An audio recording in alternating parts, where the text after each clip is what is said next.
Hi, what's up mga Karina? Kumusta na? Gaano nga ba katotoo na si Mang Nestor ang magiging escort ni Reyna kung hindi man matutuloy ang Edrin? Mga Karina, syempre bago ko umpisahan ang video na ito, naway nasa mabuti tayong kalagayan. Salamat sa lahat ng ating mga bagong subscribers, mga individuals, mga secret viewers, ang ating mga senior citizens, mga iba't ibang grupo at mga sponsors ni Reyna. Maraming salamat. Ilang araw na nga lang mga Kareyna at eto na nga ang inihintay natin na kaarawan ni Reyna. Alam ko napakarami sa atin ang talaga namang excited at napakaraming grupo ang talaga namang gustong tumulong para sa kaarawan ni Reyna. At eto nga mga Kareyna, trending ngayon na kung hindi nga matuloy ang tambalang Edrin, na si Edo ang magiging escort ni Reyna, ay si Lolo or mas okay na si Lolo Nestor ang mag-escort kay Reyna. Ano ang masasabi nyo mga Kareyna? Para sa akin, okay lang kung si Mang Nestor at okay lang naman kung hindi.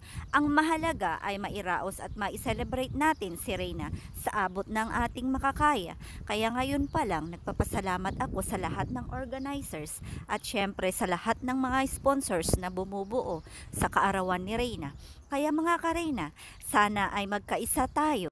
Panuorin nating lahat kung ano man ang maging celebration ni Reyna. Sana ay nandun tayong lahat upang ipakita sa buong mundo kung gaano karami ang nagmamahal pa rin kay Reyna.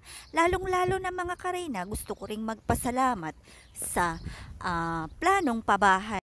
Sana nga ay matupad ang ating plano na magkaroon nga si Reyna ng two-story house sa abot ng ating makakaya. Kaya naman ngayon pa lang nagpapasalamat ako sa mga iba't ibang sponsors kung saan man ito manggagaling, sa mga iba't ibang grupo o mga individuals. Maraming salamat.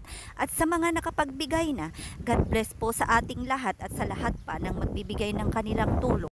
Ang inyong panonood at inyong pagsuporta araw-araw sa kampanya ng pabahay ni Reyna ay napakalaking tulong ito upang manghikayat sa mga hindi pa po nakakaalam na mapapabahayan nga natin si Reyna sa pamamagitan ng ating pagkakaisa at ating pag-like and share ng ating mga videos upang sa ganon ay maiabot or maipaabot natin ito sa mga hindi pa po nakakaalam. Sa mga nagnanais at gustong tumulong ng pinansyal para sa pabahay kay Reyna, sana ay mai-message nyo lang ako sa ating FB na Rowena OFW Vlogs o kaya sa ating FB page na Reyna's Best Team Ever upang sa ganon ay ma-share ko sa inyo ang full details ni Kalinga Prab kung saan sa kanya natin ide-deposit ang pera at iipunin po natin yan hanggang sa makalikom tayo ng sapat na pondo para sa pabahay ni Reyna. Sa ngayon ay may nalilikom na tayo na 252,000. Kaya naman sana sa darating na birthday ni Reyna ay madagdagan natin ito katulad ng ating target na 500,000.